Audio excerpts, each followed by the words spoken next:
Kalau jujur pada diri sendiri itu adalah jujur dengan apa yang dikatakan. Dan jujur tahu akan potensi dirinya sendiri. Hari ini kan banyak orang bisa ngomong, tapi kurang terjelas. tetapi belum tentu punya kemampuan mengkomunikasikan. Oh iya. Bangsa ini akan tetap eksis ketika dia berpegang pada nilai-nilai akhlak atau karakter.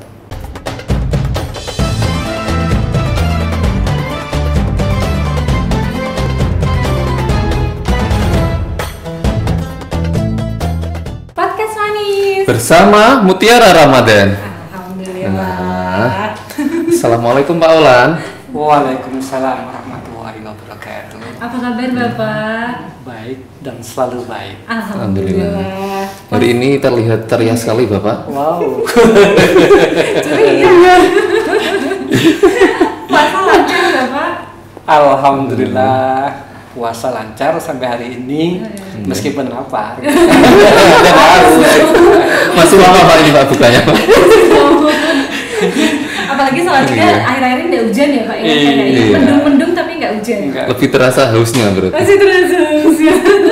Pasti masih terasa hausnya Masih terasa. dan laparnya. Gitu kan. Menu nanti sore aman ya Pak ya? Aman. Kok capek ngomong. Oh iya, dulu Pak Olan ini kita pernah penelitian bareng ya Pak. Betul. Tentang karakter Mahasiswa. Ini Mas, itu. Jadi Pak Olan ada ide waktu itu tuh penelitiannya tentang membentuk karakter mahasiswa Oh, oke. sesuai dengan permohonan atau permintaan revolusi industri 4.0. Itu menarik sekali.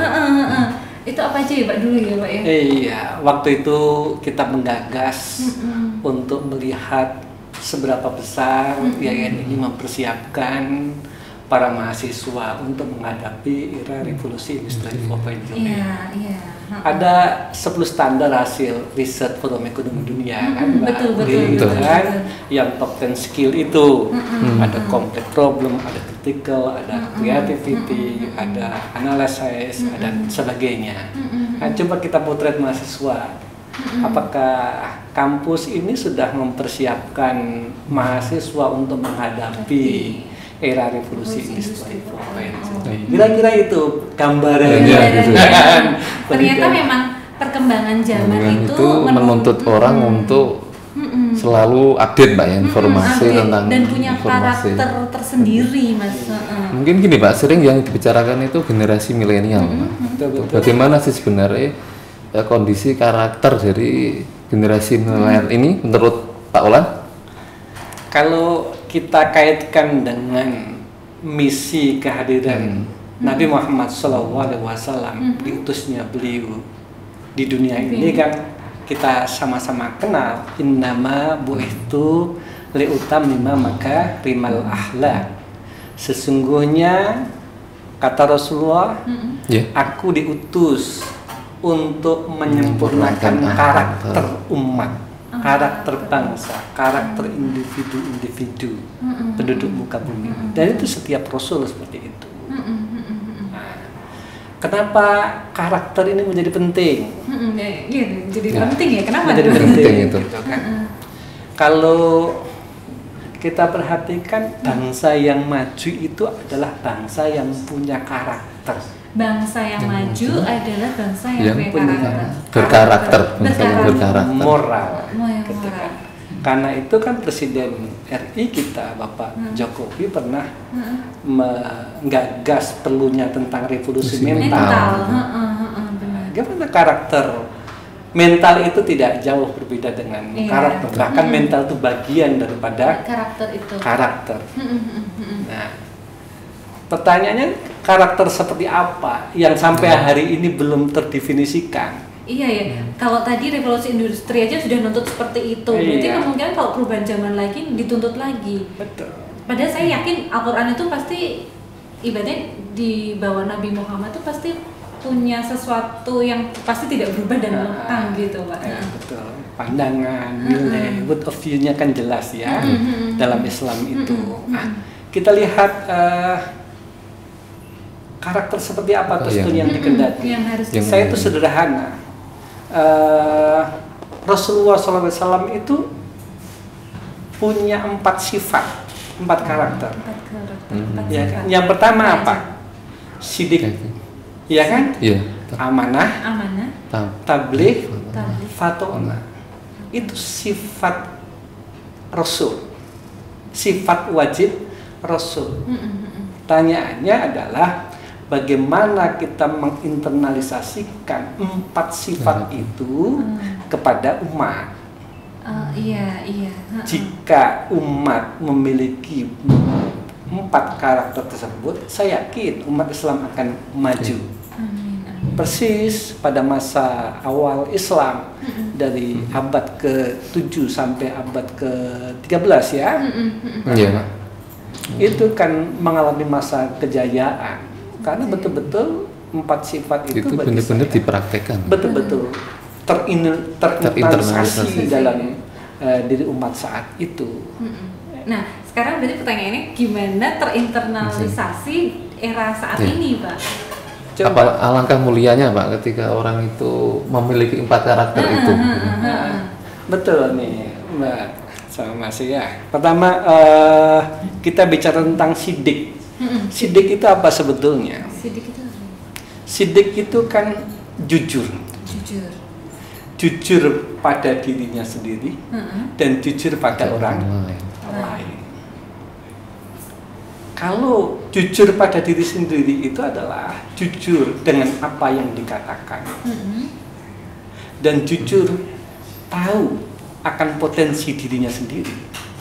Nah, Pas betul. nggak saya posisinya di sini itu kan?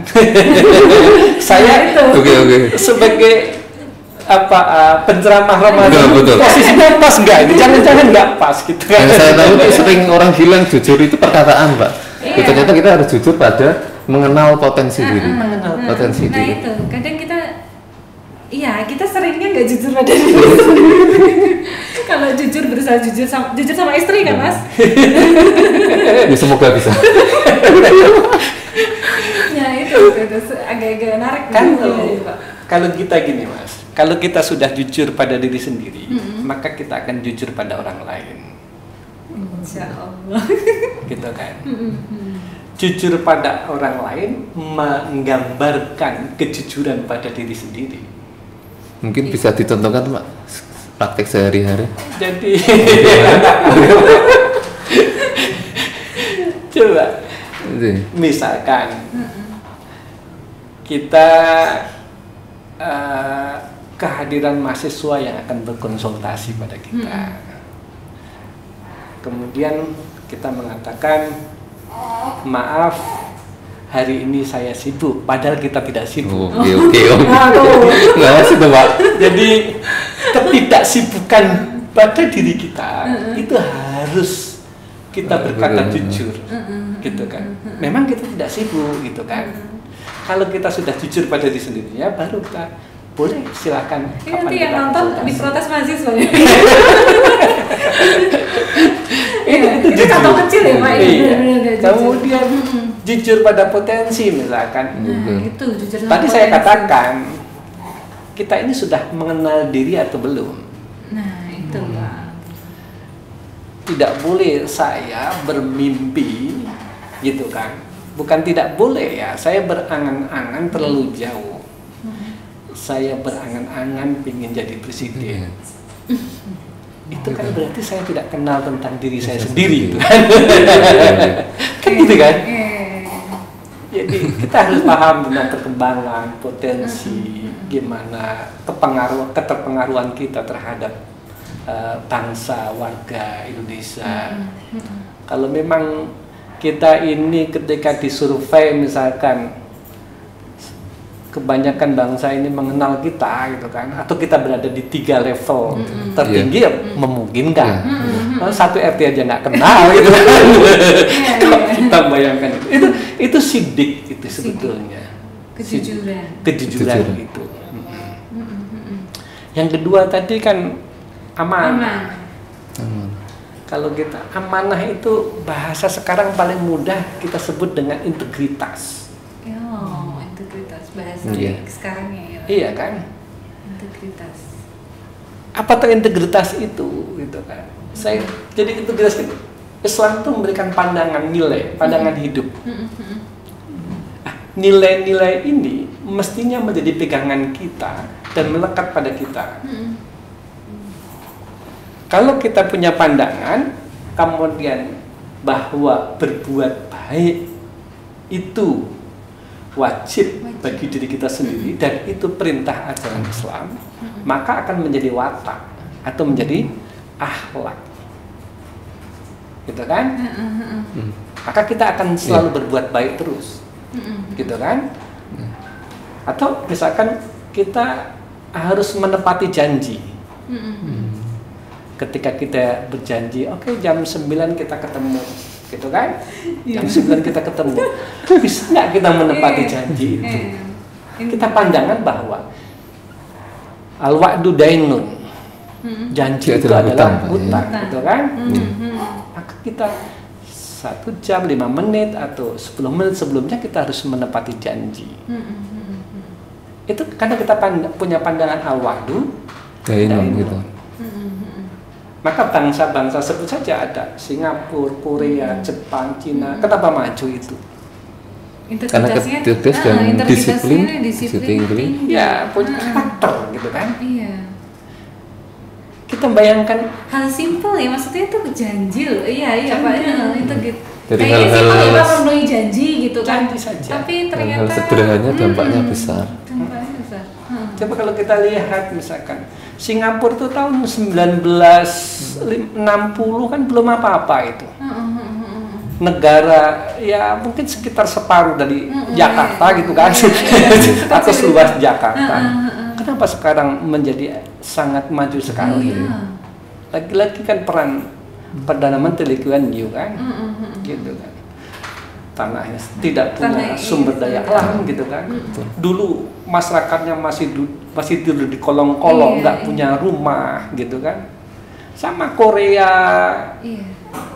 Cina itu pada saat itu kan masih terbelakang pada pasca Perang Dunia Kedua ya. Pasca Perang Dunia Kedua. Maka kalau kita lihat, kita searching misalkan di website, kenapa Korea, Jepang, Singapura itu maju. Yang pertama jujur, dia punya karakter, jujur, menepati janji, gitu kan, amanah atau punya integritas, gitu kan, pekerja keras. Jadi bicara tentang akhlak itu hemat saya tidak perlu terlalu konseptual. Karena ketika terlalu konseptual maka susah dipahami gitu kan. Yang sederhana saja lah kira-kira gitu kan. Berarti antara yang konseptual awang-awang itu perlu diterjemahkan lebih sederhana, Mak. Di breakdown lagi. Breakdown. Panjenengan lah kira-kira yang menerjemahkan. Tadi udah sampai amanah. Sekarang yang ketiga tadi. Kita sifat Rasul yang ketiga itu kan tabligh. Tabligh itu kan menyampaikan. Menyampaikan itu ada dua hari ini, ada lisan dan ada tulis. Iya kan? Oh iya betul. Maka itu komunikasi. Iya. Nah, kita punya program komunikasi dan penyiaran Islam. Itu tidak lepas dari literasi gitu kan. Hari ini kan banyak orang bisa ngomong. Tapi kurang jelas. Tetapi belum tentu punya kemampuan mengkomunikasikan. Oh iya. Betul ya? Iya betul. Semua bicara, tetapi tidak semua bisa mengkomunikasikan materi yang didengdaki kepada halayak, pada jamaah dan sebagainya. Islam itu menarik, tapi bagaimana mengkomunikasikan Islam kepada masyarakat yang sangat variatif, dari aspek pendidikan, dari aspek paham, dari aspek etnis dan sebagainya. Itulah dibutuhkan literasi. Iya, Pak. Efeknya besar loh tabligh tadi ya. Apa Mas? Tadi mungkin metode, Pak, yang tepat itu agar kemampuan orang komunikasi itu bisa dipahami banyak orang gitu. Apakah kendala kita selama ini di metode ataukah bagaimana, Pak? Jadi paling mudah hari ini kita sudah punya guru-guru, para profesor yang ada di YouTube. Gitu. Ini beneran ternyata yang ada di YouTube. Jadi kita sebetulnya punya kemampuan. Maka kuliah itu sebetulnya mengasah seseorang untuk memiliki kemampuan menganalisis. Di antaranya menganalisis, oh ini komunikator yang baik, kurang baik atau tidak yang baik. Ketika model komunikasi ini disampaikan kepada siapa? Kita ambil contoh lah. Saya lihat bahwa komunikator ajaran Islam yang cukup menarik diantaranya adalah Akil. Kenapa tuh Pak? Halus, ya kan? Tidak pernah menyinggung, iya kan? Diterima oleh semua kalangan, gitu kan?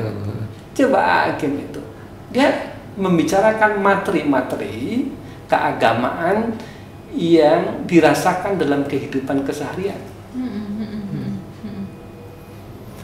Ceramahnya identik dengan ramah sejuk Pak ya? Bukan sejuk. Ceramah yang menakut-nakuti misalnya, atau narasi kebencian itu hampir tidak ada, atau tidak ada Pak ya? Saya nyaris tidak pernah mendapatkan materi-materi dia yang seperti Mas gambarkan tadi. Itu komunikasi. Itu menjadi karakter penting yang harus dibangun. Gimana ya Pak? Maksudnya gini, terkadang kan akhirnya tablik itu kan dihubungkan tadi ke komunikasi. Nah, yang kita lihat saat ini komunikasi itu kayaknya tidak di mulut kurang tapi di jari iya. Iya kan maksudnya gitu. Nah, akhirnya munculnya kan komunikasi-komunikasi yang antara mulut dan jari itu kayak nggak sejalan, dan mungkin jadinya malah jadi hoax, jadinya malah isu, atau malah jadi adu domba gitu. Nah, itu bagaimana mengatur komunikasi kita, komunikasi jari kita menjadi lebih aman gitu di era digital seperti ini? Ya, terutama hari ini dalam konteks media sosial itu memang sering ada wacana yang tidak jelas sumbernya, hoax gitu kan, gitu kan. Kemudian kadang kita acung jempol, kita share lagi ke teman, padahal kebenarannya sendiri adalah masih belum pasti. Belum tentu. Nah, saya pernah di komunitas saya, acara itu apa itu Amerika Talent ya. Oh iya. Idol atau apa itu Amerika? Iya, sejenis itu. Apa jurinya itu dari mereka, tapi ada yang nyanyi dia ganti dengan video adzan gitu kan. Kemudian komunitas saya itu bagus sekali, bagus. Padahal itu hanya editing gitu kan. Ini yang saya sebut kita nggak pernah cek and recheck tentang kebenaran. Sudah di grup kita itu sering ada berita-berita tentang sederhana, kalau ada berita merasa kita saya tidak yakin, oke saya cek lewat internet juga berita yang resmi dari sumber yang resmi. Iya benar juga apa yang tadi disampaikan Pak Awan di awal, ibaratnya komunikasi itu berkaitan sama literasi akhirnya ya Pak ya. Nah itulah kalau kita sambungkan itu ada fatonah kan. Oh iya yang terakhir fatonah. Fatonah itu apa? Fatonah itu kan kecerdasan. Oh iya. Sering kita mengatakan orang cerdas itu orang yang punya IQ tinggi, punya kemampuan menghafal, gitu kan. Tapi saya lihat bahwa tidak cukup itu fatonah itu. Fatonah juga selain punya IQ dan kemampuan intelektual yang tinggi, itu juga kemampuan menyelesaikan, memilah-milah mana yang benar dan yang tidak benar. Itu fatonah. Maka fatonah nanti akan melahirkan suatu skill yang disebut dengan complex problem solving. Kompleks problem solving. Problemnya udah kompleks. Dan bisa menyelesaikan itu, Pak. Menyelesaikan masalah. Nggak hanya sampai menyelesaikan masalah saja, tapi bisa menyelesaikan masalah yang kompleks. Yang kompleks.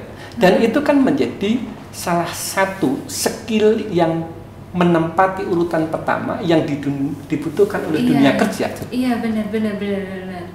Yang tadi 10 skill 10 skill itu yang dibutuhkan di revolusi industri 4.0. Itu sejak tahun 2010, 2015, 2020 tidak bergeser.